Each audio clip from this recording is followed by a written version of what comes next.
To fix the emergency calls only error on Android, try rebooting your phone, as this often clears temporary problems that may be causing the issue. Simply long press the power button to bring up the reboot menu. Select Restart, and wait for your phone to reboot. If the problem persists, check your network signal strength, as low bars can result in this error.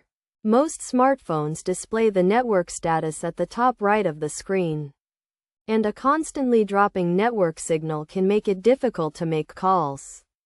If the issue recurs, you may want to consider switching carriers.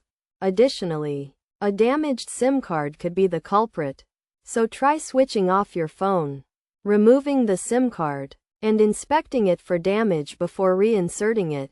If the problem still exists, try inserting a different SIM card. If the new one works, you may need to replace the old one. By following these steps, you should be able to resolve the emergency calls only error on your Android device.